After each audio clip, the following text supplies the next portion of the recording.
오늘 우리에게 주시는 하나님의 말씀은 누가복음 16장 1절로 13절입니다. 제가 봉독하겠습니다. 또한 제자들에게 이르시되 어떤 부자에게 청지기가 있는데 그가 주인의 소유를 낭비한다는 말이 그 주인에게 들린지라. 주인이 그를 불러 이르되 내가 내게 대하여 들은 이 말이 어찌 됨이냐. 내가 보던 일을 세마라 청지기 직무를 계속하지 못하리라 하니, 청지기가 속으로 이르되 주인이 내 직분을 빼앗으니 내가 무엇을 할까. 땅을 파자니 힘이 없고 빌어먹자니 부끄럽구나.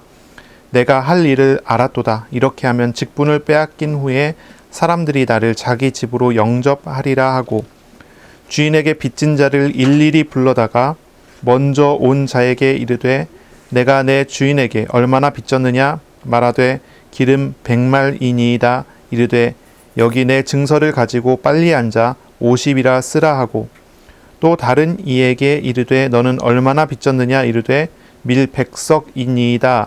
이르되 여기 내 증서를 가지고 80이라 쓰라 하였는지라. 주인이 이 옳지 않은 청지기가 이를 지혜 있게 하였으므로 칭찬하였으니, 이 세대의 아들들이 자기 시대에 있어서는 빚의 아들들보다 더 지혜로움이니라. 내가 너희에게 말하노니 불의의 재물로 친구를 사귀라. 그리하면 그 재물이 없어질 때에 그들이 너희를 영주할 처소로 영접하리라. 지극히 작은 것에 충성된 자는 큰 것에도 충성되고, 지극히 작은 것에 불의한 자는 큰 것에도 불의하리라.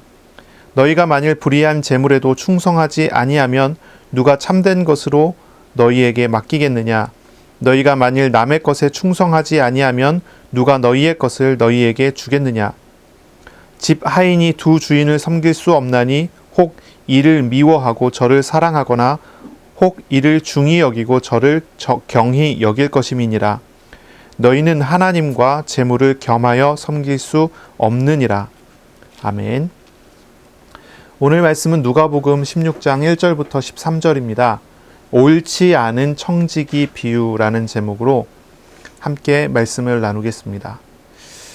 예수님께서 죄인과 세리들과 함께 같이 앉으시고 같이 식사를 나누시고 함께 하는 모습을 보여줬을 때, 바리새인들, 서기관들이 이제 예수님을 고발하려고 하는 거예요. 예수님을 탄핵하려고 하는 겁니다. 예수님께서 죄인을 영접하고 음식을 같이 먹는다라고 하는 그런 말을 수군수군 대면서 사람들에게 알려서, 예수님이 죄인들과 어울리니까 예수님도 부정한 자고 예수님도 죄인이고 예수님께서 저렇게 사람들 앞에 나서서 가르치는 랍비의 일을 할 수 없는 사람이다라는 그런 탄핵을 하려고 하는 그런 모습이 있었습니다. 그때 예수님께서 이 바리새인 서기관들에게 말씀하시기를 세 가지 비유를 들었어요. 잃은 양을 비유하는 것입니다. 잃은 양 비유. 그리고 또한 잃은 드라크마 비유를 합니다. 그리고 잃은 아들 비유를 합니다. 이 세 가지 비유를 통해서 예수님은 죄인과 세리와 어울리는 것이 어떻게 된 것인지를 가르쳐 주신 거예요. 왜 죄인과 세리와 어울립니까? 왜냐하면 그들이 잃어버린 양과 같고, 잃어버린 드라크마 같고, 잃어버린 아들과 같은 존재이기 때문이라는 거예요. 그들이 비록 죄를 짓고 잘못하고, 그들이 비록 하나님을 대적하는 사람이 되었음에도 하나님께서는 그들을 사랑하셔서 기다리시고 구원하시기에 열심을 내시고 구원하신다는 그런 이야기를 하는 것입니다. 이 말씀을 다 마치신 다음에 예수님께서 제자들에게 말씀하십니다. 제자들에게. 이 세 가지 비유는 바리새인 서기관들에게, 그들에게 이 비유로 말씀하셨잖아요. 이 비유를 이야기하신 다음에는 제자들에게, 그래서 16장 1절에 보니까 또한 제자들에게 이르시되, 제자들에게 말씀하세요. 그리고서 옳지 않은 청지기 비유를 이야기를 하십니다. 이 앞의 말씀과 이 뒤의 말씀은 이어지는 말씀이에요. 예수님께서 이제 예루살렘으로 가는 여행 중에 이 설교를 쭉 이어서 하셨고, 그리고 이 누가는 이 말씀을 기록할 때 뭐라고 합니까? 순서대로 기록을 했어요. 그러니까 이게 다 계산되어 있는 그런 말씀입니다. 이 순서가 계산되어 있어요. 잃어버린 양을 찾는 아버지, 잃어버린 양을 찾는 목자, 잃은 드라크마를 찾는 여자, 그리고 잃은 아들을 찾는 아버지에 대해서 한참을 이야기하신 다음에 주인이, 많은 재산을 가지고 있는 주인이 청지기를 데리고 있는데 이 청지기가 옳지 않은 청지기예요. 그 옛날 성경에 보니까 불의한 청지기라 이렇게 돼 있어요. 옳지 않아요. 옳지 않은 청지기가 한 명 있어요. 이 사람은 주인의 재산을 막 낭비하는 사람이에요. 그래서 이 주인이 이 청지기를 불러다가 내가 이 소문을 들었는데 이게 어떻게 된 일이냐. 너는 이제 더 이상 이 일을 하지 못하게 된다. 그러니 지금 하고 있는 일을 마무리해라. 이렇게 얘기를 한 것입니다. 그랬더니 이 청지기가 고민을 하기 시작합니다. 큰일 났다. 큰일 났죠. 이제 청지기가 나이도 들었을 것이고 이제 이 직업에서 쫓겨나게 되면 내가 무엇을 하고 먹고 살 수 있을까 고민하는 거예요. 곰곰이 생각해 보니까 자기는 힘이 없어서 땅을 파는 노동의 일을 할 수가 없어요. 그러자니 나가서 또 거지처럼 빌어먹고 살자니 그건 또 부끄러워요. 이 청지기가 곰곰이 생각하고 고민하다가 이런 결론을 내립니다. 아, 내가 살 집을, 내가 살 방도를 마련해야 되겠구나. 일단 주인에게 빚진 자들을 불러 모으자. 주인에게 빚진 자들을 오라고 한 것입니다. 그리고 한 사람 한 사람 주인에게 빚을 탕감해 주기 시작합니다. 여기 보니까 기름 100마를 빚진 자가 있는데 그 사람 보고 빨리 앉아서 50이라 쓰라. 이렇게 얘기합니다. 밀 100석을 빚진 자에게 빨리 와서 80이라 쓰라. 이런 식으로 막 탕감을 해주는 겁니다. 한마디로 이 청지기는요, 낭비 정도가 아니라 도둑질을 하고 있는 것입니다. 그렇죠? 자신의 주인의 재산을 낭비하는 정도가 아니라 도둑질을 하는 게 더 악한 일을 하고 있는 겁니다. 그런데 그 모습을 본 주인은 뭐라고 얘기합니까? 8절에 이렇게 얘기합니다. 이 옳지 않은 청지기가 이를 지혜 있게 하였으므로 칭찬하였다라고 합니다. 칭찬을 해요. 도무지 사실 이해가 잘 안 되는 그런 본문입니다. 이해가 안 돼요. 이게 이제 성경의 난제 중에 하나라고 하거든요. 이 본문이 성경의 난제 중에 하나예요. 이게 풀리지 않아요.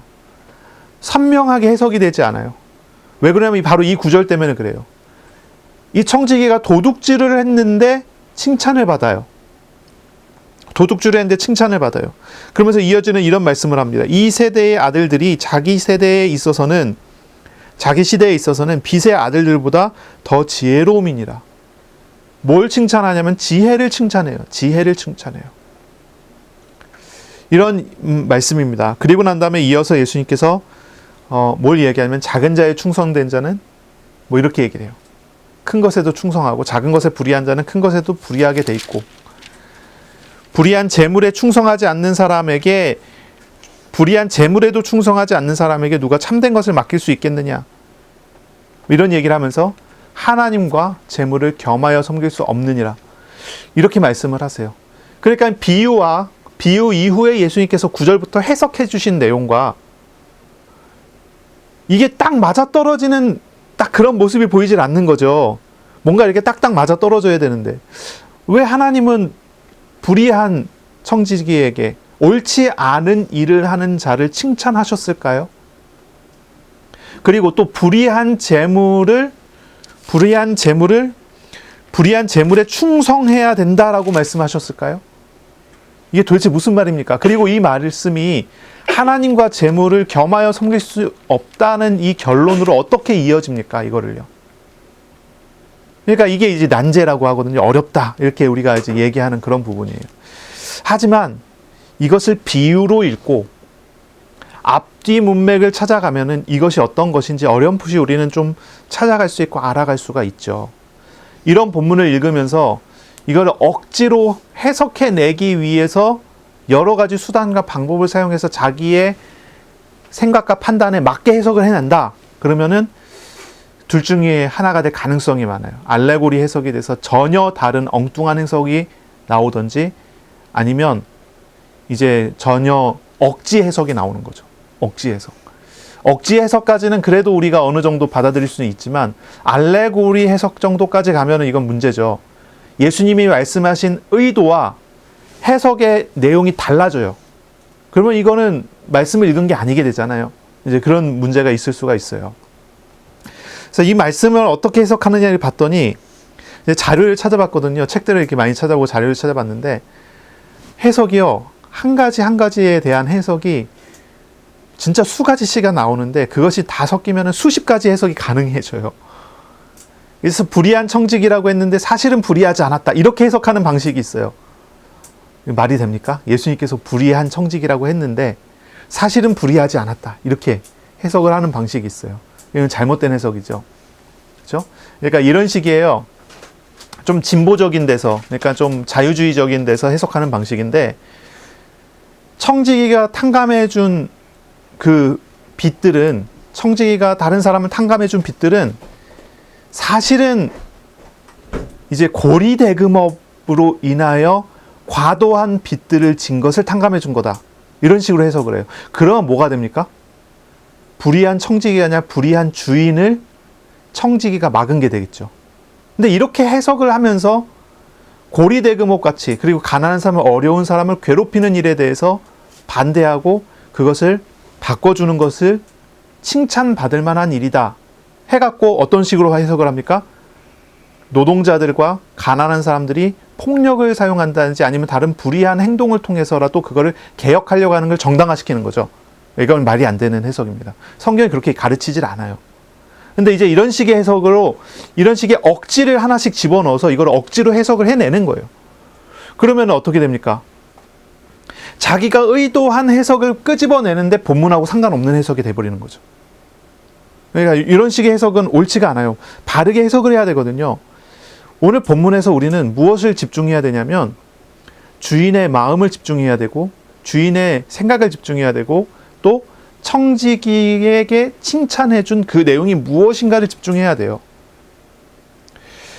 이 본문 직전에 있었던 세 가지 비유를 한번 생각해 보세요. 합리적으로 생각하면 목자가 잃은 양 하나를 찾기 위해서 생명 걸고 나간다는 게 말이 됩니까? 합리적으로 생각해 보세요. 한 드라크마를 잃은 여자가 그 한 드라크마의 가치만큼을 찾아냈는데 근데 그 가치보다 수배나 되는 돈을 들여갖고 잔치를 벌인다. 이해가 됩니까? 그 드라크마가 가지고 있는 상징과 의미를 이해하지 못한다면 껍데기만 본다면 이해할 수가 없는 거예요. 그렇죠? 또한 한 가지 생각해 보세요. 잃어버린 아들 탕자입니다. 이 탕자는요. 사실은 돌에 맞아야 될 정도의 죄를 진 거예요. 아버지와 관계를 자기 스스로 끊고 나간 겁니다. 아버지를 죽은 자처럼 취급했습니다. 폐륜을 저질렀어요. 10계명에 부모 공경이라고 하는 그 계명을 완전히 어긴 사람입니다. 이 사람이 유대인이라면 돌에 맞아도 틀리지 않은 사람이에요. 근데 그 아버지는 그 아들의 죄를 다 용서해 줄 뿐만이 아니라 잔치를 벌이잖아요. 이게 이해가 됩니까? 목자의 마음이, 그 여자의 마음이, 탕자의 아버지의 마음이 이해가 됩니까? 자, 그리고 난 다음에 한번 생각해 보세요. 주인은 왜 이 사람의 죄를 죄 있다 하고 벌을 내리고 감옥에 가두고 고발하고 하지 않고 왜 칭찬을 했을까요? 그것이 주인에게 있어서의 어떤 의미를 보여준 것이기 때문이 아니겠어요? 그리고 이것은 비유입니다. 비유라고 하는 말은 한마디로 이제 비유라는 거예요. 실제 상황이 아니라는 얘기예요. 실제 상황이 아니라는 얘기는 무언가를 설명하기 위한 비유는요. 무엇인가를 강조하기 위해서 반드시 강조하는 어떤 과장이라는 것이 들어가게 돼 있어요. 이 비유라고 하는 장르의 특징이죠. 그럼 그 과장되어 있는 내용을 가지고 이것이 옳지 않다라든지 과장되어 있는 내용을 가지고 이것은 누구의 잘못이다라고 이야기하는 것은 옳지가 않죠. 과장을 과장으로 받고 비유를 비유로 받고 여기에서 예수님께서 말씀하시고자 하는 게 무엇인가 그거를 찾아서 받는 것. 그것이 이 본문을 읽는 제대로 읽는 방식 중에 하나일 거예요. 그래서 저는 이제 이 본문을 읽어 나가는데 바로 이런 방식으로 이 본문에 대해서 나누고자 합니다. 한마디로 얘기하면 이렇습니다. 예수님은 제자들에게 불의한 청지기의 비유를 통해서 종말을 앞둔 청지기의 지혜, 이걸 가르치고자 한 거예요. 종말을 앞둔 청지기의 지혜, 제목을 이걸로 사실 해도 돼요. 종말을 앞둔 청지기의 지혜가 무엇입니까? 이것을 한번 생각해 보세요. 그것은요, 미래를 준비하고 있는 오늘의 자세를 말하는 겁니다. 미래를 준비하는 오늘의 자세예요. 지혜라고 하면은 뭘 얘기합니까? 잠언과 전도서를 통해서 보면 지혜는 무엇이냐면 근본적인 지혜예요. 근본적인 지혜. 우리의 지혜의 근본이 무엇입니까? 여호와를 경외하는 것이라 했죠. 지식의 근본도 여호와를 경외하는 거라고 그랬어요. 이거 근본적인 지혜입니다. 그러니까 하나님을 알고 믿고 하나님께 맡기는 것이 지혜다. 하나님께서 선하다고 하는 것을 따라가는 게 지혜고 하나님이 악하다고 하는 것을 버리는 게 지혜다라고 하는 걸 가르쳐요. 이 잠언과 전도서를 통해서 또 이제 사도 바울을 통해서 우리에게 가르쳐주는 지혜는 바로 그런 것입니다. 선한 데 지혜로워하라. 악한 데 미련하라고 하는 그런 내용이에요. 지극히 선한 것을 찾으라고, 지극히 선한 것을 구하라고 하는 그런 내용이 이제 근원적인, 근본적인 지혜에 대한 그런 내용이에요. 그런데 오늘 본문에 나오는 예수님께서 칭찬하신 청지기의 지혜는 그것이 아닙니다. 그거 좀 달라요. 여기서 얘기하는 것은요, 실천적인 어떤 태도를 말합니다. 특히 8절에 이야기하는 예수님의 지혜는, 예수님께서 이야기하는 이 청지기의 지혜는 종말의 시대에 우리가 해야 될 것을 우선하는 태도를 말해요. 내가 우선적으로 무엇을 하느냐, 그거를 이야기해. 그걸 지혜롭다고 얘기하는 거예요. 우리가 이런 지혜를 좀 구분하면서 이야기를 해야 되겠죠. 이 두 가지 지혜를 우리가 좀 구분해서 이야기를 해야 돼요. 하나님의 뜻, 하나님을 근본으로 두고 하나님께 맡기는 것을 지혜라고 한다면, 첫 번째가 그게 이제 참 지혜라고 한다면, 이 청지기의 지혜라고 이야기하는 바로 이 내용은 무엇입니까? 내가 오늘 마땅히 해야 될 바를 하는 것. 미래를 두고 오늘을, 종말을 두고 오늘을, 영원한 세계를 두고 오늘을 내가 마땅히 살아가는 것, 그걸 또 지혜라고 한다는 거죠. 이것을 이제 다른 표현으로 한다면 종말론적 지혜다. 이건 제가 붙인 표현입니다. 어떤 학자들이 붙인 표현이 아니고 종말론적인 지혜, 이런 거를 얻을 수 있어야 되지 않을까 싶어요. 종말론적인 지혜다. 그러면 무엇 하는 것이 종말론적인 지혜일까요? 자, 종말을 앞뒀어요. 이 청지기는 인생의 종말 같은 상황을 맞이했어요. 청지기의 평생의 직업이 이제 떨어져 나가게 됐어요. 이거 단순히 직업이 떨어져 나가는 게 아니라요, 이 사람 더 이상 먹고 살 길이 없어졌어요. 이제 그 청지기 직에서 해고된다는 것은 이 사람은 이제 죽게 됐다는 그런 의미와 크게 다르지 않게 이 청지기는 받아들였어요. 내가 이제 죽게 됐으니 내가 무엇 해야 되겠는가, 이런 질문을 하는 거하고 똑같아요. 주인은요, 이 청지기를, 주인의 소유를 낭비한다는 소식으로 인해 쫓아내기로 결정을 내렸어요. 그리고 한 가지의 마지막 기회를 줬는데 뭐라고 하냐면 이렇게 얘기합니다. 2절에 너가 보던 일을 셈하라. 이 청지기는요, 쫓겨나기 전에 청지기로서 마지막 일해야 되는 상황이 된 것입니다. 이미 청지기 직에서는 해고가 된 것으로 예정됐습니다. 하지만 아직은 마지막 일처리가 남아있는 상황이에요. 그러니까 우리가 잘 많이 들어왔었던 그런 딱 상황이죠. 이미와 아직 사이에 이 사람이 딱 껴있는 거예요. 이미와 아직 사이에. 우리가 종말론 그러면 항상 이제 종말론적이다, 종말론적인 신앙이다 그러면 항상 이야기하잖아요. 이미와 아직. 이 사이에 딱 껴있는 거예요. 우리에게 있어서 이미와 아직이라는 것은 무엇입니까? 예수님께서 오셨어요. 그래서 하나님 나라가 우리에게 왔습니다. 하지만 아직 그 하나님 나라가 완성되지 않았어요. 예수님 재림에 오셔야 돼요. 이때 우리가 이미와 아직이라는 말을 쓰죠. 또 이거를 이제 조금 바꿔서 이렇게도 쓰기도 합니다. 죽음이라고 하는 말, 심판이라고 하는 말. 심판은 이미 우리에게 왔습니다. 그리고 이것이 완성되는 날은 우리가 육신을 떠나는 날입니다. 그래서 종말에 대해서 이야기할 때도 사용하죠. 우리의 개인의 죽음, 나의 죽음에 대해서 이야기할 때도, 시대의 끝, 시대의 마지막을 두고 얘기할 때도 이런 이미와 아직이라는 단어를 사용해서 이야기를 해요. 이 청지기에 대한 상황은요, 이제 이 종말에 대한 상황에 비추어서 이야기가 되는 겁니다. 이미 해고되는 것은, 직위가 이제 해제되는 것은 정하여졌습니다. 아직은 완성되지는 않았습니다. 그 상황에서 이 청지기는 어떤 일을 합니까? 이제 그것에 대한 이야기입니다. 자, 이 위기를 만난 청지기의 지혜라는 겁니다. 주님께서 가르치시고자 하는 것은 재산을 지키는 지혜로운 주인에 대한 이야기가 아닙니다. 재산을 지키고자 하는 주인의 지혜가 아니에요. 주님께서 가르치시고자 하는 것은 위기를 만난 청지기의 지혜입니다. 여기에 집중되어 있어요. 주인의 판단이 옳다 틀리다 여기에는 관심이 없습니다. 주인이 손해를 봤다 아니면 이득을 봤다 여기도 관심이 없어요. 주인이 손해를 보지 않으려면 어떻게 해야 되느냐 여기에도 관심이 없어요. 근데 우리들은 여기에 관심이 너무 많아요. 그래서 해석할 때 자꾸 이렇게 꼬이거든요. 근데 여기에 관심은 그게 아니에요. 바로 이 종말을 맞이한 이 사람이 어떤 행동을 했기에 이것을 지혜라고 하느냐는 거예요. 이것을 우리가 집중해야 되겠습니다. 굉장히 이상한 상황이에요. 주인의 재산에 피해를 주는 청지기를 보고 주인이 지혜롭다고 말해요. 단지 주인의 소유를 낭비했었던 그 사람인데 나중에는요. 주인의 소유에 도둑질까지 하잖아요. 근데 지혜롭다고 얘기를 해요. 여기에 난제가 있죠. 청지기의 행동은 분명히 악한 행동이에요. 그런데 주인은 큰 피해를 입으면서도 불구하고 그 악한 행동을 칭찬합니다.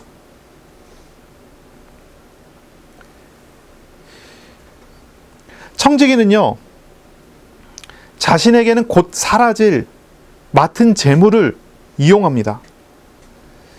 그리고 그것을 통해서 미래를 준비하기 위해서 사용합니다. 주인은 이 청지기의 태도가 아주 불량함에도 불구하고 그 사건 자체, 그 사실 자체를 칭찬하는 거예요. 그 제임스 에드워드라는 이제 주석가는 이렇게 표현하거든요. 이 청지기는, 여기에서 청지기는 이 세상의 아들이지만 오직 그가 미래를 위해 계획을 세우는 점에서는 신앙인이 하나님과 함께하는 영원한 미래를 위해 계획하는 것보다 현명하다. 이렇게 말을 했어요. 다시 말하면 이 청지기는 이 세상의 아들이고요. 이 세상 사람입니다. 세상 사람으로서 지혜를 사용했어요. 그런데 이 세상 사람으로서 사용한 이 지혜는 하나님을 믿는 사람들이 하나님과 함께하는 영원한 미래를 계획하는 것보다도 현명하다. 이렇게 예수님께서 칭찬을 했다는 거예요. 그래서 이제 8절에 이 세대의 아들들이 자기 시대에 있어서는 빛의 아들들보다 지혜로움이니라. 그러니까 이 주인의 칭찬은 주인의 지혜롭다라고 하는 칭찬은 어디에 초점이 맞춰져 있냐면 이 사람이 불의한 일을 한 것에 초점이 맞춰진 게 아니라 그것을 통해서 어떤 태도와 어떤 모습을 우선적으로 하기 시작했다고 하는 것에 초점이 맞춰져 있다는 거예요. 이런 표현이죠. 우리는 종말을 위한 현재가 되도록 오늘을 살라고 하는 교훈을 여기서 얻을 수 있다는 겁니다. 종말을 위해서 오늘을 내가 어떻게 살아야 되는가, 내가 우선적으로 무엇부터 해야 되는가, 이것을 찾아내게 하는 그런 교훈이 있다고 이야기하는 거예요. 근데 이제 우리가 신앙인이잖아요. 믿는 사람이잖아요. 그렇죠? 이제 불신자가 지혜롭게 저렇게 한 행동을 보고 빗대어 우리에게 영원한 것을 설명해 주시고자 하는 목적도 있는 거거든요. 그래서 9절에 보면 이렇게 말씀하십니다. 내가 너희에게 말하노니 불의의 제물로 친구를 사겨라. 그리하면 그 제물이 없어질 때에 그들이 너희를 영주할 처소로 영접하리라. 이렇게 말을 해요. 자, 9절은 이제 상황이 조금 바뀌어요. 8절까지는 비유입니다. 근데 9절부터는 비유가 아니에요. 예수님께서 제자들에게 직접적으로 가르치는 내용이에요. 이게 이제 첫 9절에 나옵니다. 이제 16장 1절에 보면 제자들에게 이르시되, 이게 이제 비유의 시작이고요. 9절에 내가 너희에게 말하노니, 이건 이제 해석의 시작입니다. 이제 해석하기 시작해요. 이야기합니다. 불의의 제물로 친구를 사겨라. 그 제물이 없어질 때 그들이 너희를 영주할 처소로 영접하리라 합니다. 불의의 제물이라 라고 했는데, 이 불의의 제물은 이 불의를 옳지 않다고 해석하면은 조금 해석에 오류가 있어요. 이것은 어떻게 해석해야 되냐면은 세속적인 제물로라고 할 수 있어요. 조금 더 확장을 해서 얘기한다면 우리가 이 땅에서 살아가는데 우리에게 주어진 어떤 것들이 있어요. 재물이 되기도 하고 재능이 되기도 하고 일이 되기도 하고 어떤 물건이 될 수 있겠죠. 우리에게 주어진 세상적인 어떤 물건을 사용해서 그걸 가지고 뭘 하냐면 친구를 사귀라. 친구를 사귀래요. 그리하면 그 재물이 없어질 때에 그 재물이 없어질 때 언제겠습니까? 죽을 때, 또는 어떠한 사건의 종말을 맞이하게 될 때, 예를 들어 이 청지기가 직업을 잃게 됐을 때 같은 그런 상황이죠. 우리가 종말의 상황을 맞이하게 됐을 때 직업을 잃는다든지 아니면은 가까운 가족이 죽는다든지 그런 어떤 절망스러운 상황을 맞이하게 됐을 때 그들이 너희를 영주할 처소로, 영원히 거할 수 있는 거처로, 영원히 거할 수 있는 천막 장막으로 인도하리라, 영접하리라, 이렇게 말을 하십니다. 그러니까 여기서 이야기하는 건 뭐예요? 불의한 청지기는 불신자의 이제 어떤 모습이죠. 그렇죠? 근데 그 불신자가 어떤 행동을 하면서 그 한 행동에 대해서 칭찬을 하고 그것에 빗대어서 하나님의 자녀들인 너희들은 이렇게 살아야 된다라고 얘기를 하는 거예요. 어떻게 하라는 겁니까? 영원한 미래를 두고, 천국을 두고, 하나님의 나라를 두고, 종말을 두고, 나의 오늘 나는 나의 모든 것, 나에게 주어진 것을 통해서 한 가지에 힘써야 되는데 그것이 친구를 사귀는 데 힘써야 됩니다. 어떤 친구입니까? 어떤 친구예요? 우리를 영원히 거할 수 있는 천국으로 인도해 주실 수 있는 친구를 사귀는데 우리의 모든 것을 사용해서 도전을 해야 된다는 얘기를 하는 거예요. 그건 무엇을 이야기하는 겁니까? 우리 주님을 친구로 사귀라. 예수님을 친구로 사귀라는 거예요. 우리 예수님께 투자하라는 겁니다. 오늘의 현재를 예수님을 만나고 예수님과 인격적인 교제의 관계, 주님의 집에 들어갈 수 있어서 주님의 집에서 주님께 나 자신을 의탁해서 살 수 있는 그러한 사귐, 그러한 만남을 가지라, 그것을 회복하라라고 이야기를 하는 거예요. 우리는 어떻게 배울 수 있습니까? 우리의 매일이, 우리의 매 시간이 주님과의 인격적인 만남을 누림으로 영원을 오늘 누릴 수 있는 그러한 삶으로 나가야 된다는 얘기예요. 종말론적인 신앙으로 삶을 살아야 돼요. 종말론적인 신앙 우리는 되게 많이 들었잖아요. 그 무슨 내용입니까? 오늘의 삶을, 영원한 하나님의 나라를 앞당겨 누리는 삶으로 살 수 있다는 겁니다. 그게 종말론적인 삶이거든요. 미래를 준비하라, 이렇게 우리가 표현하지만 사실은 미래를 준비하는 것이 뭡니까? 그 미래를, 내가 오늘 누리는 것을 미래를 준비한다고 표현하는 거예요. 하나님 나라는 이미 우리에게 왔습니다. 완성되지 않았습니다. 이미 와 있는 그 나라를 누림으로써 우리는 천국의 삶을 살아가게 되는 것이죠. 그걸 이야기합니다. 이제 이 불신자의 생각과 우리의 어떤 실상은 좀 다르니까요. 우리 이해를 좀 잘해야 되겠죠. 영원한 하나님 나라를 오늘 앞당겨 누리며 현재만을 위한 삶이 아니라 영원을 얻는 삶을 살아가는 것이 이 종말론적인 신앙을 가지고 살아가는 사람의 삶입니다. 영원한 하나님 나라를 어떻게 앞당겨 누립니까? 우리 하나님과 동행하면 되잖아요. 우리 하나님은 늘 만나며 살면 되잖아요. 저 천국에 가면 우리는 하나님과 영원히 함께 조금도 부족함이 없이, 조금의 실수도 없이, 조금의 잘못된도 없이 하나님과 영원히 살겠죠. 그러나 오늘의 삶에 우리는 늘 실수하고, 우리는 늘 부족하고, 우리는 늘 하나님을 떠나고 하나님께 죄를 범하게 돼 있어요. 그러나 내가 오늘을, 미래를 위해서, 영혼을 위해서 살아간다고 한다면 그건 어떤 의미로 살아가는 겁니까? 이 부족한 가운데도 찾아오신 하나님을 누리며 영혼을 소망하고 영혼을 바라보면서 사는 거예요. 그것을 이야기하는 것이죠. 자, 이 본문에서 가르치고 있는 이 지혜, 이걸 한번 생각해 봐야 돼요. 친구를 사귀라고 하는 겁니다. 쉴 곳이 있는 친구를 사귀라고 합니다. 쉴 곳이 있는 친구를 어떻게 사깁니까? 제자들에게 예수님 가르치신 메시지를 한번 잘 생각해 봐야 돼요. 친구를 사귀어야 돼요. 예수님을 진짜 사귀어야 돼요. 그리고 또한 예수님의 이름으로 작은 자들을 섬겨야 합니다. 주님의 비유의 목적은요, 제자들과 그리고 우리들이 이 종말론적인 상황에서 지혜롭게 행동하도록 가르치려는 그런 목적이에요. 그리고 그 지혜는요, 안식처가 있는 참 친구를 사귀라고 하는 명령입니다. 그러므로 이 시급한 상황을 설정해 주셨어요. 아주 시급한 상황, 종말이라고 하는 상황. 그리고 제자들에게 쉴 장소를 제공해 줄 수 있는 친구를 사귀어야 하는 당위성을 이 비유를 통해서 우리에게 가르쳐 주셔요. 종말의 심판에 대해서 좀 생각해 볼게요. 종말의 심판은 무엇입니까? 그것은요, 인류의 죄악의 결과입니다. 사람들의 죄의 결과예요. 나의 죄의 결과입니다. 우리의 죄의 결과예요. 내가 왜 죽어야 합니까? 내가 죄인이기 때문입니다. 그것이 심판이 오는, 종말이 오게 되는 이유입니다. 예수님을 믿고 있는 우리들도 심판대 앞에 서게 돼요.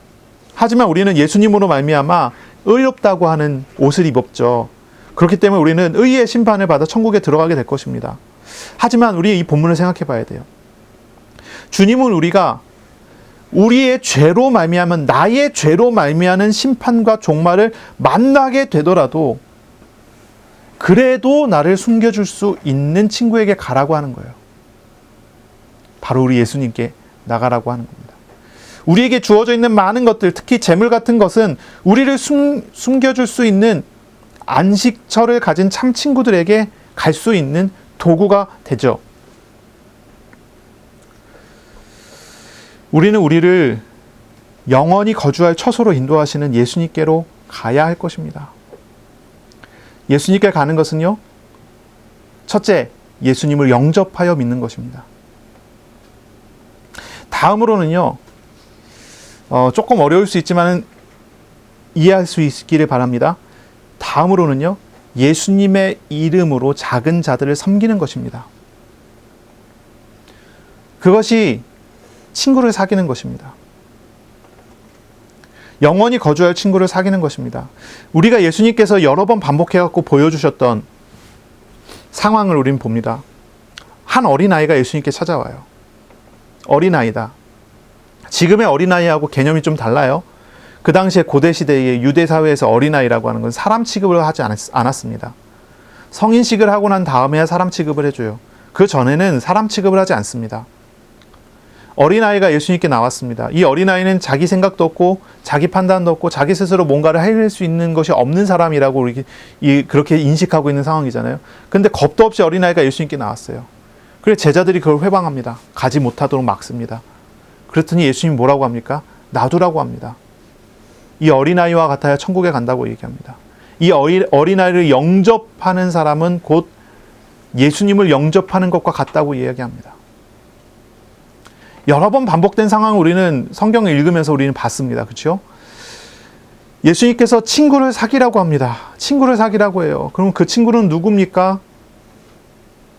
예수님이어야 됩니다. 그렇죠? 또 한 가지, 그 친구는 누구여야 합니까? 바로 이러한 어린아이와 같은 사람이에요. 가난한 사람, 빚진 사람, 고통받는 사람이에요. 그런 사람에게 나가라고 하는 것입니다. 우리는 율법의 가르침을 압니다. 십계명은 두 가지를 가르칩니다. 첫째는 하나님을 사랑하라고 하는 것을 가르치죠. 1에서 4계명까지. 두 번째는 이웃을 사랑하라고 하는 걸 가르칩니다. 5에서 9계명까지가, 아니 5에서 10계명까지 6개가 그런 내용이죠. 하나님 사랑과 이웃 사랑이에요. 예수님께서 나아가 친구를 사귀라라고 이야기합니다. 불의한 재물로 친구를 사귀라고 합니다.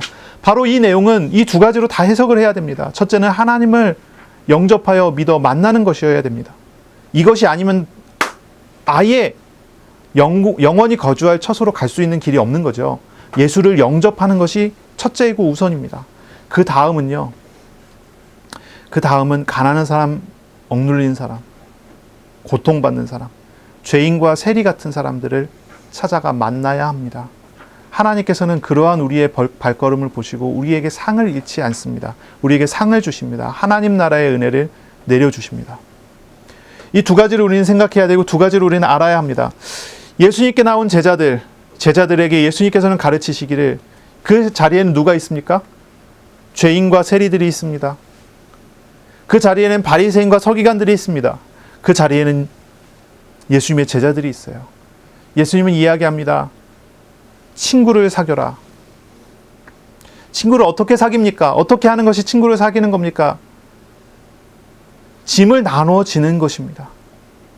이 불의한 청지기는요, 짐을 나눠 가지게 됐습니다. 그래서 그들의 처소에 들어가서 그들과 함께 머물 수 있는 공간을 찾은 것입니다. 빚을 많이 지고 있는 사람에게 가서 그 사람이 가지고 있는 빚을 나눠 갔습니다. 탕감해 줍니다. 그러면 탕감된 빚은 어디로 갑니까?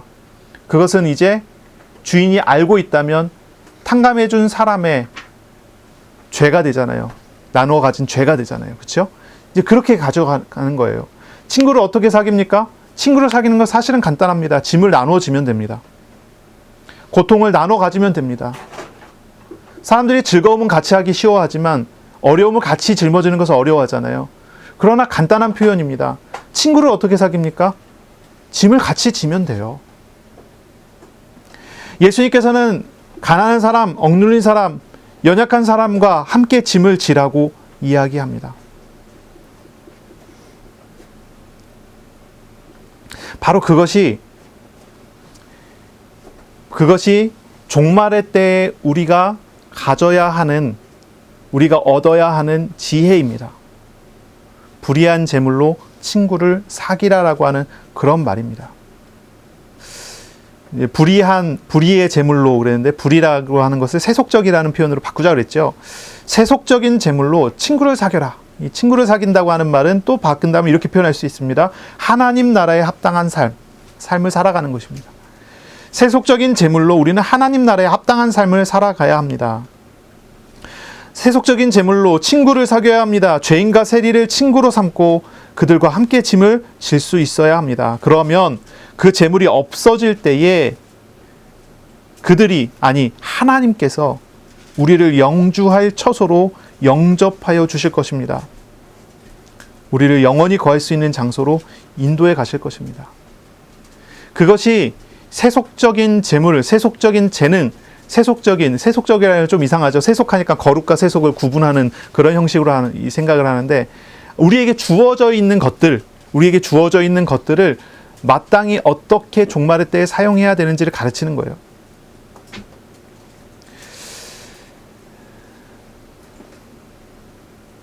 이 비유에서는 탕감받은 다른 사람들이 청지기를 영접해주는 내용이 되지만, 하나님 나라에서는 청지기로서 이웃을 섬기는 사람을 하나님이 높이시는 모양으로 우리에게 주어지는 겁니다. 그래서 낮은 자를 섬기고 낮은 자를 더 높이는 그런 사람은 하나님께서 높이신다라고 하는 그런 메시지를 우리가 받을 수 있겠죠. 천국의 백성다운 삶으로 하나님 우리를 인도하십니다. 바로 그렇게 하는 것이 지혜입니다. 나는 오늘의 삶을 어떻게 살아야 될까요? 오늘의 삶을 어떻게 살아야 합니까? 지혜 있게 살아야 되죠. 그렇죠?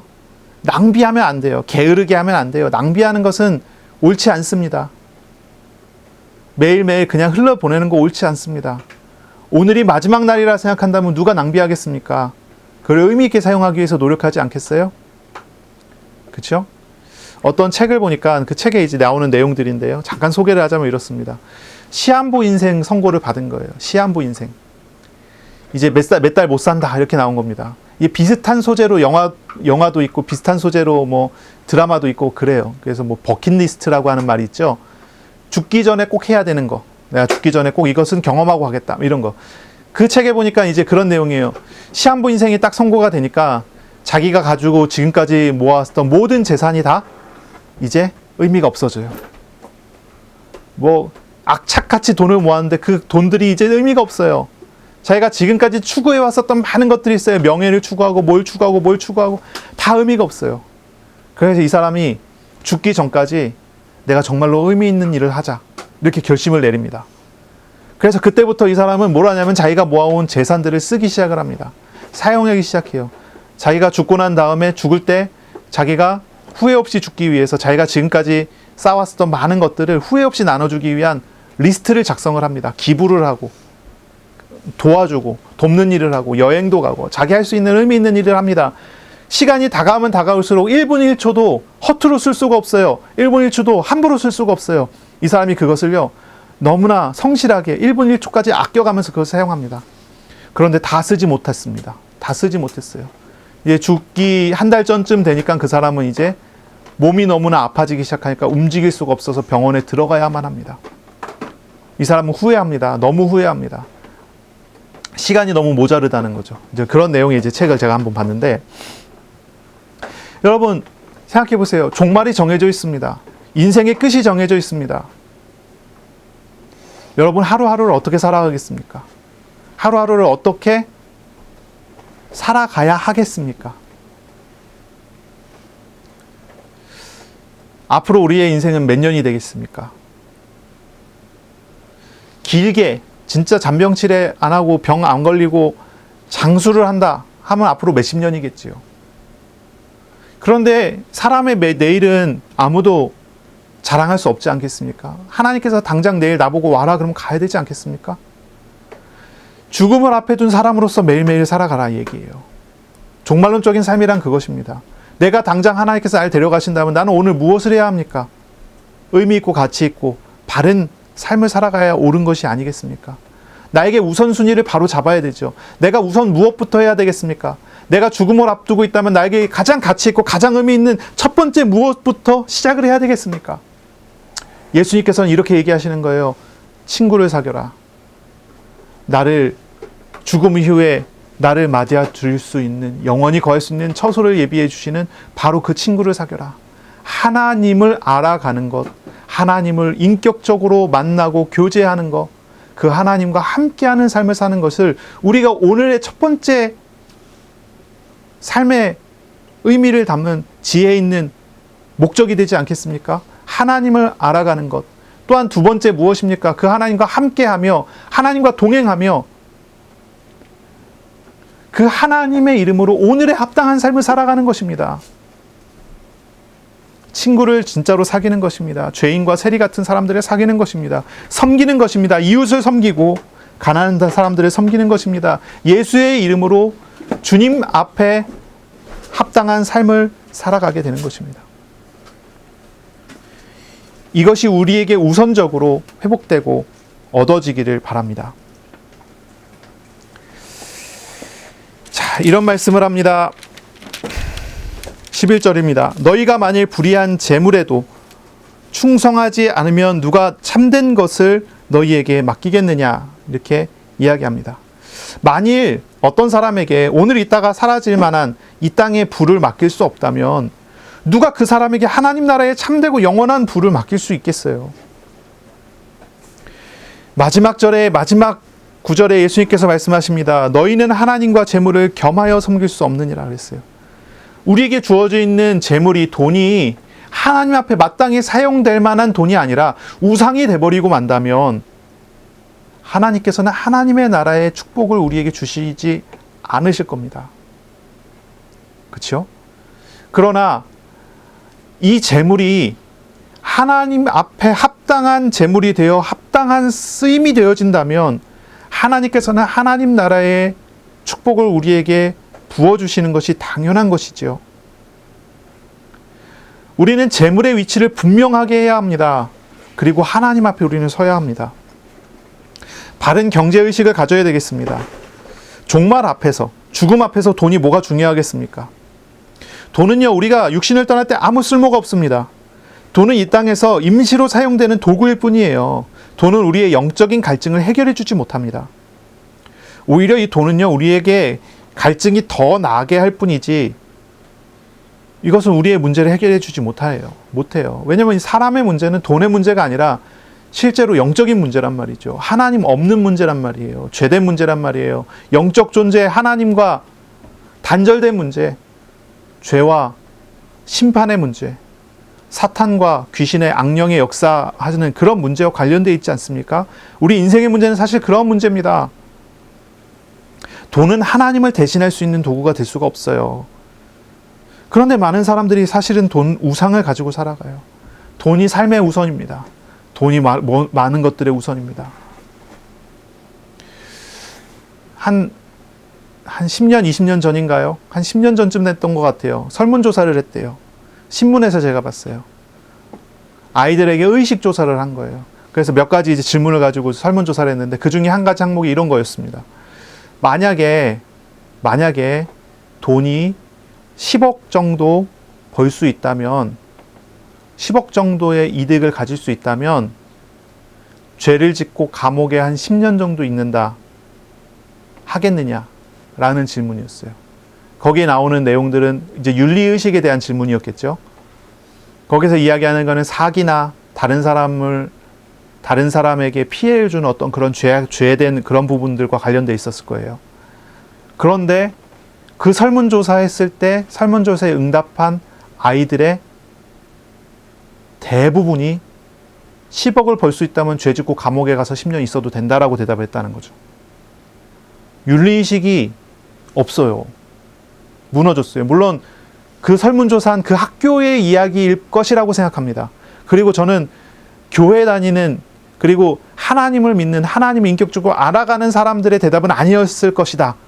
대부분 불신자가 아니었을까. 이렇게 그냥 생각하고 싶습니다. 그런데 중요한 겁니다. 중요한 거예요.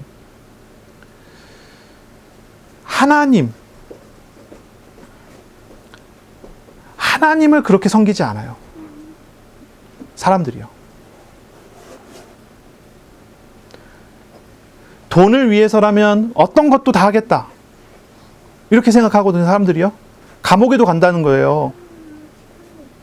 어떤 일을 해도 된다는 거예요. 그런데 교회 다니는 사람들, 하나님의 자녀들, 하나님을 위해서 그렇게 살아가느냐? 내가 하나님을 섬기기에 뭐든지 다 할 수 있습니다. 할 수 있습니까? 할 수 있나요? 잘 안 되잖아요.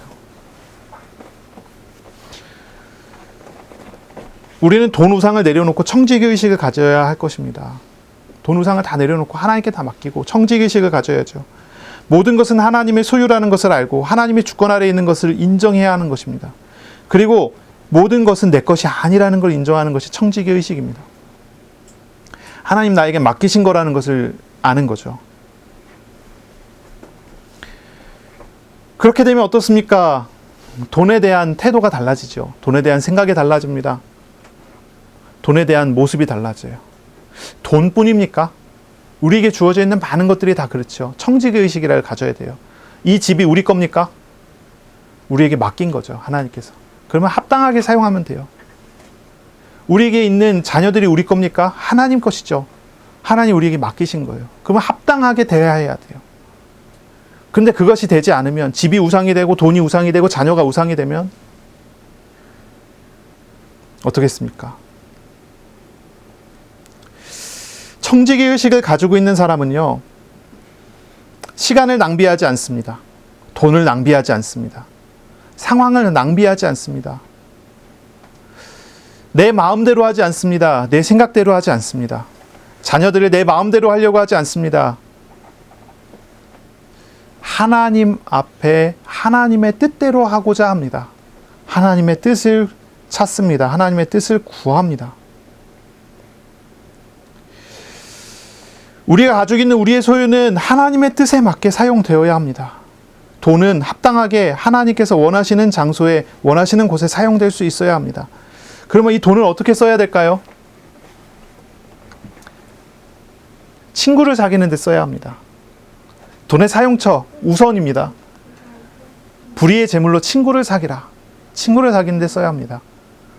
내가 하나님을 알아가는 데 사용하는 것을 아깝게 생각하지 마세요. 또한 두 번째, 이웃을 섬기는 데 사용해야 합니다. 구약 성경에서는 돈의 사용처에 10의 1, 또 10의 1 해서 10의 2를 이미 정해놓고 이야기를 합니다. 정해놨다는 거예요. 하나님께서 이스라엘에게 10의 1은 하나님께 드리고 또 10의 1은 가난한 사람에게 돌리라 했어요. 그게 하나님께서 사람들에게 경제를 주시면서 명령하신 거예요. 명령. 우리가 하나님을 섬기는데 10의 1을, 또 이웃을 섬기는데 10의 1을 사용한다는 거예요. 구약은 이걸 율법적으로 했어요. 오늘날 우리는 그걸 율법적으로 하지 않죠. 의미를 담아서 하죠. 나의 모든 것이 하나님 것이라는 고백으로 드려요. 액수 중요하지 않아요. 10의 1을 드려도 되고 10의 9를 드려도 되고요. 그보다 작아도 돼요. 근데 중심이 중요한 것입니다. 내가 하나님 앞에 드린다. 내가 하나님께 쓴다. 내가 하나님 앞에 선다. 내가 이 종말의 시대를 살아가면서 첫째, 내 모든 것이 하나님 거라는 고백을 하고 하나님을 알아가는 것을 위하여 사용하는 것입니다. 그리고 그 다음은 마땅히 해야 할 이웃을 섬기는 데 사용하는 것입니다. 이것이 이제 돈의 사용처가 되겠죠. 이게 주의 뜻대로 사용되어지는 그 의미를 우리가 담아야 되는 것입니다. 중요한 것은 무엇입니까? 중요한 것은 이게 참 어렵죠. 우리가 하나님께 헌금 드리고 또 이웃에게 기부하고 막상 내가 이제 가지고 있는 돈도 없고 내가 쓸 돈도 없는데 어떻게 그게 쉽겠느냐 우리가 그렇게 생각할 수 있어요. 그렇죠? 뭐 율법적으로 10의 1을 딱딱딱딱 띄어서 드려라. 구약의 이야기입니다. 지금은 이제 그렇게 받지 않아도 돼요. 구약의 이야기고, 우리는 뭘 받냐면 이런 걸 받습니다. 과부의 두렙돈 같은 거예요. 내가 하나님께 생명을 담아서 생명으로 하나님께 내가 나아갑니다. 내가 드립니다라고 하는 중심입니다. 그 중심을 이야기를 하는 거예요. 경제의 주권을 다 내려놓고 하나님 것임을 인정할 수 있는 방식이 있다면 어떤 것이겠습니까? 돈의 주권자 되신 하나님을 내가 인격적으로 알아가고 만나가고 경험해 간다면 그것이 되어집니다. 이것이 되어지는 방식이 있죠. 근데 이제 그 비밀이 아니고, 그 비밀이 없다면 아깝죠. 내 생명을 띄어서 드려야 되는데 이게 어떻게 쉬운 일이겠습니다. 내 마음을 띄어서, 내 생명을 띄어서 드려야 되는데요. 우리는 돈을 잘 봐야 합니다. 돈을 통해서 하나님께서 어떻게 일을 하시는지를 볼 수 있어야 됩니다. 돈을 통해서 하나님의 역사를 보아야 합니다. 믿어지지 않는 사람이 어떻게 헌신을 하겠습니까? 그렇죠? 확신이 없는 사람이 어떻게 헌신을 하겠어요? 확신 없는 사람이 억지로 헌신을 하면 그것이 자기 공로가 돼버리고요. 그것이 자기 자랑이 되죠. 하나님께 영광이 되지 않습니다. 하나님께서는 우리에게 은혜 주시고 우리와 함께 하시고 우리와 동행하시며 우리에게 말씀하시는 거예요. 믿어라 라고. 우리에게 은혜도 주시지 않고 경험도 하지 않게 하고 아무것도 주시지 않고 우리에게 믿어라 이렇게 하지 않단 말이에요. 그렇죠? 우리를 만나주시는 하나님께서는 우리에게 역사하시면서 우리를 알아가게 하세요. 정말로 이 세대는요, 돈이 중요한 세대예요. 이 세상은 돈이 중요한 세상이에요. 돈 없으면 살 수가 없잖아요. 그런데 하나님 자녀는요, 돈을 볼 때 하나님이 돈을 어떻게 움직여 가시는가를 봐야 돼요. 하나님 자녀는요, 돈의 주인이 하나님이라는 것을 경험해야 돼요. 그리고 하나님의 주권을 맡겨드릴 수 있어야 돼요. 그러면요, 돈이 더 이상 우상될 수 없어요. 돈은 있어도 괜찮고 없어도 괜찮은 거예요. 왜냐하면 돈의 주권자가 하나님이시기 때문에 그래요. 하나님께서 돈을 다 가져가시면 하나님께서 이유가 있어서 가져가셨구나. 하나님 의지하면 돼요. 하나님께서 돈을 많이 주시면 하나님께서 이유가 있어서 돈을 주셨구나. 하나님 의지하면 돼요. 그러면요, 돈 많다고 낭비하지 않고 돈 없다고 불행하지 않아요. 하나님과 동행할 뿐이에요. 때에 따라 돕는 은혜를 통해 하나님께서 인도해 주시고 역사에 가시는 과정들을 경험하게 돼요. 저도 40대가 넘다 보니까 제 친구들 목사들이 개척을 많이 하거든요, 요즘에. 여기저기 벌써 제가 제 친구들, 제 동기들 목사들 중에 개척한 친구가 벌써 한 5교회, 6교회 되는 것 같아요. 올해 또 개척해갖고 이제 뭐 창립 예배 드리는 교회도 또 이번 달인가요? 하나 또 있더라고요. 이제 막 계속 해요. 근데 그 친구들이 이렇게 한 번씩 이렇게 뭐 페이스북이나 이런 이야기를 통해서 이제 소식을 듣는데 그런 얘기를 해요. 하나님께서 때에 따라서 경제를 채우시고 인도하시는 경험을 하는 거예요. 하나님 만들어 가시는 경험을 하는 거예요. 한 분은 이런 분이 있어요. 카페 교회를 해요. 교회에서 카페를 하는 거예요. 카페를 하면서 교회를 해요. 이제 예배당이 카페예요. 그래서 주일날 예배 드리고 다른 날들은 이제 커피를 파는 거죠. 커피 팔면서 전도하고 그런데요. 근데 그런 얘기를 해요. 코로나에 걸려갖고요. 카페 문을 닫았어요. 경제적으로 어렵잖아요. 월세도 내야 되고 하는데요. 이제 뭐 사용돼야 되는 돈이 기본적인 돈들이 있잖아요. 쌀도 사야 되고 뭐도 해야 되고 많은 것이 있잖아요. 돈이 안 되는 거, 돈이 없는 거예요. 그런데 그분의 이제 고백이, 그 목사님의 고백이 그래요. 교회를 열었어요. 저기 카페가 이제 열렸어요. 그리고 사람들이 계속 찾아온대요. 너무 장사가 잘 돼갖고 힘들었대요. 채워주시는 거예요. 이분이 5월 5일날 어린이날 되니까 여기저기 막 기부를 해요. 자기 수중에 있는 돈을 하나도 남기지 않고 다 기부를 해버려요. 자기에게 들어온 헌금들 때에 따라서 목적을 따라서 다 헌금해서 다른 선교지로 다 돈을 보내버려요. 아무것도 없어요. 그런데 계속 채우세요. 그런 고백들을 해요. 경제권을 다 내려놓고 하나님께 맡기고 하나님 앞에서 하겠습니다. 이런 거죠. 이런 고백들을 하는 거죠. 하나님께서 만들어 가시는 내용들을 이 교회를 개척하면서 경제적인 어려운 과정들을 겪어가면서 알아가는 거죠. 우리도 그런 경험들을 해봤지 않습니까? 예전에 저 같은 경우는 IMF 시절을 지나면서 그런 경험들을 해봤거든요. 어떻습니까? 하나님께 경제를 맡길만 합니까? 그렇지 않습니까? 하나님의 신실하심을 경험하고 알아가는 사람은 맡기고 하나님께 주시는 거 먹으면서 살아가는 거예요. 이게 단순히 목사의 과정이겠습니까? 목사이기 때문에 하나님께서 경제훈련 시키는 거겠습니까? 그렇지가 않습니다. 목사든 일반 성도든 무슨 차이가 있습니까? 하나님을 믿고 하나님께 나를 맡기고 살아가는 삶에 대한 이야기입니다. 그러므로 경제권을 하나님께 맡기라 말씀을 듣는데 어떤 분은 굉장히 부담스러울 거예요. 부담스러워야 합니다. 부담스럽지 않다면 그게 이상한 거예요. 부담스럽지 않다면 하나님께 물어보세요. 내가 왜 부담스럽지 않습니까? 이렇게 물어보세요. 부담스러워야 돼요. 그 부담스러움을 내려놓도록 하나님께서 함께 하시며 알게 하실 거예요. 우리는 주님과 함께하며 주님이 주시는 먹을 것을 먹으며 살아가는 사람이어야 합니다.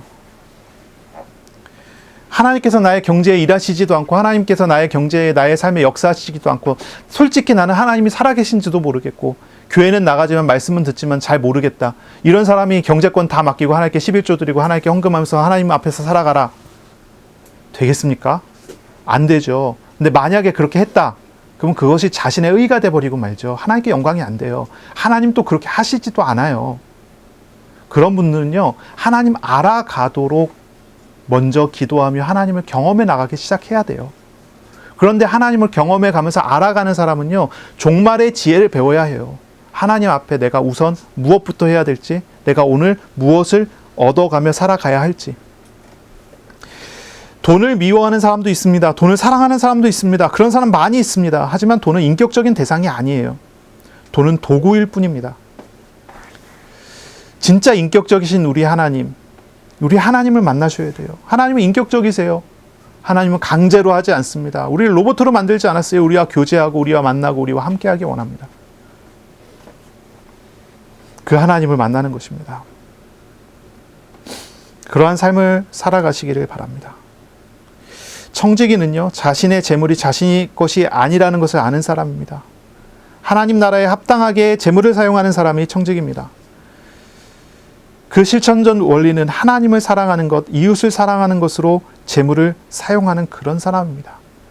그래서 정말로 하나님을 믿는 사람은요, 첫째, 하나님께 나의 모든 것이 하나님 것이라는 고백으로 하나님께 맡길 수 있어야 되고요. 두 번째는요, 그와 같은 고백으로 하나님을 믿기에, 하나님을 의지하기에 이웃을 위해 기부하고 이웃을 위해 섬길 수 있는 그런 사람이어야 할 것입니다. 이번 한 주간 청지기로서 작은 것에도 충성하는 삶을 사시기를 바랍니다.